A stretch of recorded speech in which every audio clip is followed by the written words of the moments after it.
that you cannot go back to who you were. This admission, this acknowledgement of change, this is what creates the crack through which light enters. Most people, when something terrible happens, they spend all their energy trying to go back to normal. They want to return to who they were before. But the damaged person realizes there is no going back. The old self is gone.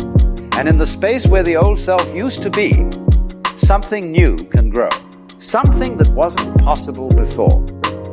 This is not recovery. This is transformation. And transformation is what the universe is after. You know what's fascinating? The people who have never been broken often have the hardest time with life. They're brittle.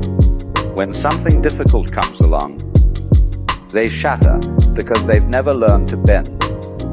But the person who has already been broken, who has already been bent out of shape, they have a kind of flexibility.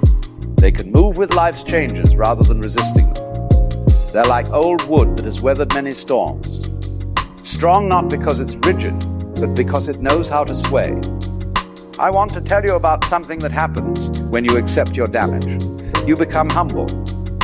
You realize you're not the star of the show. You're not even the director. You're just one small part of an enormous production. And this realization, far from being depressing, is actually tremendously liberating. Because when you know you're not in charge, you can stop trying to control everything. You can stop exhausting yourself trying to manage every outcome. You can simply do your part and let the rest unfold as it will. This is what the ancient Chinese called Wu Wei, effortless action. Not doing nothing, but doing without straining, working without forcing. And you can only do this when you've been humbled by your own limitations.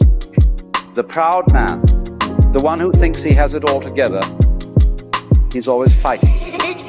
Fighting against circumstances, fighting against other people, fighting against life itself. He's in a constant state of resistance. But resistance is exhausting. The damaged person has learned that resistance is futile. Not in a defeatist way, but in a deeply accepting way.